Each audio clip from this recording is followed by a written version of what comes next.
Indie Comics Deep Dive with Mona and Sam. Hey everyone, and welcome to Indie Comics Deep Dive with Mona and Sam. I'm Sam, and we're doing something a little different today. We're calling it a character deep dive from Lenovations Press. If you're new around here, go ahead and hit that like button and subscribe so you don't miss out on future episodes.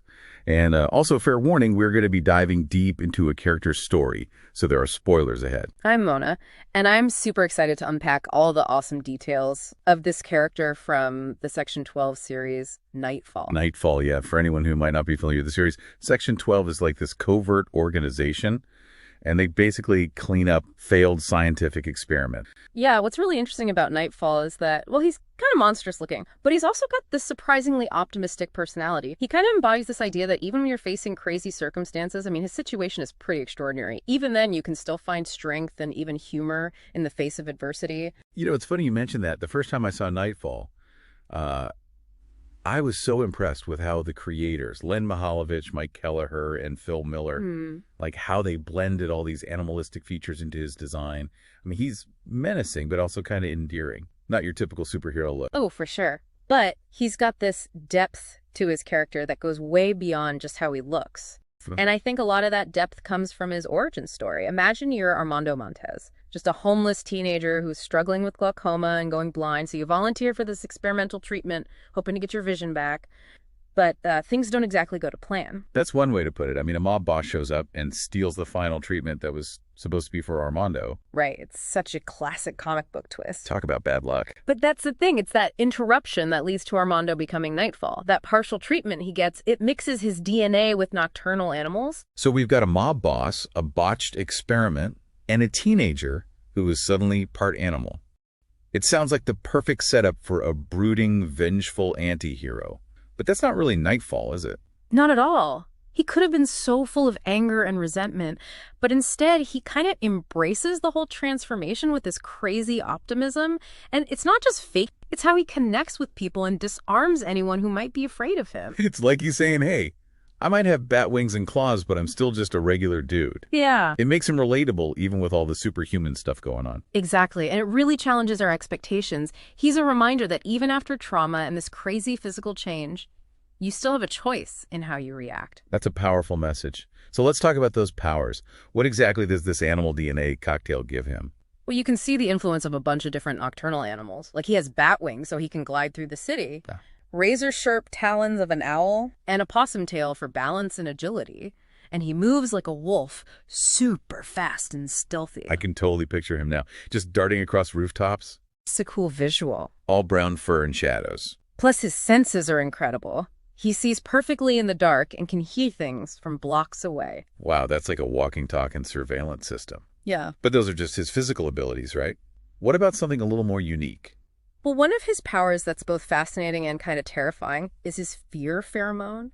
It messes with his opponent's perceptions, makes them see everything as super menacing, basically amplifies all their anxieties. So he weaponizes fear. Yeah. I mean, imagine being a villain ready to strike and suddenly your vision distorts. Oh, wow. You're plunged into darkness, gripped by terror. Oh. That's Nite-Fall's signature move. Taps into those primal instincts to create chaos. Yeah, exactly. It's super effective, especially when you combine it with his sharp claws and fangs. Yeah, those definitely add to the intimidation factor. Right, he could be this fearsome predator, but not his style. Nope. He sees himself as a protector, someone who uses his abilities to help people and contain the danger from these experiments gone wrong.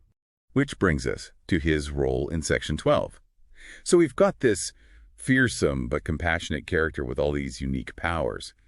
How does he fit into this world of secret organizations and scientific mishaps? Well, it all starts when he's recruited by director Whitney Thorne to join their retrieval team. It's this group of people, each with their own extraordinary abilities, and they're tasked with tracking down and containing these failed experiments. So he goes from being a test subject to hunting them down. Yep, quite the turnaround. Who are some of his teammates on this squad? One of his most frequent partners, and this is where the story gets really interesting, is Misfire. Imagine an Olympic athlete at the top of their game suddenly hit with a neurological disorder that turns them into a live-and-breathe-in energy vampire. Talk about a curveball. And unlike Nite-Fall, who finds a weird kind of peace at Section 12, she wants out. Oh. And their dynamic is, oh, it's complicated. Complicated how so? Let's just say Nightfall has a little bit of a crush on Misfire, which adds a whole other layer of tension to their partnership. Ah, so it's a will they, won't they? But with superpowers and government conspiracies. Pretty much. It's full of witty banter, underlying attraction, and a shared sense of purpose. But we'll dive into that dynamic a little later. Okay, I'm hooked. So far, we've got a visually striking character with a complex backstory, some cool powers, and a hint of romance. What else can you tell us about Nightfall's journey, especially how he's evolved over time? Well, that's where things get really fascinating. Nightfall wasn't always the fan favorite he is today. His journey from background character to leading man is pretty amazing. It really shows the power of creative collaboration and being open to unexpected turns in a story. You know, it's funny how Nightfall becoming so popular, like it really changed the whole Section 12 series. Oh, really? How so? Well, he was actually created back in 1994 by Len Mihailovich as part of like the first group of Section 12 characters. But back then he was more of a background character, like just a troubled inmate at the Section 12 facility. Wow, so totally different from the witty, optimistic Nightfall we know now. Yeah, a much darker, brooding figure originally. But as Len kept developing the series, he realized there was this opportunity to do something different, like play with contrast. Instead of going for the typical angsty anti-hero, Exactly. he went with humor and optimism. He reimagined Nightfall as this mutated teenager, despite looking monstrous and going through all that trauma, still had this positive outlook on life. That's pretty bold. It was, and it really paid off. It's like he's this beacon of hope in this world of science gone wrong. And that change in his personality, it really connected with readers. Nightfall went from background character to fan favorite pretty quickly. He even started stealing the show in some of those team-up storylines. That's what's so great about indie comics, right? There's that freedom to experiment, to go against expectation. Oh, absolutely. And let the characters evolve in ways you don't expect. Nightfall is a perfect example of that. He actually became more popular than the character Len originally wanted to be the main hero, Lieutenant Michael Batterson. Wow, so Nightfall's popularity actually reshaped the whole series. He kind of took on a life of his own and demanded to be in the spotlight. That's awesome.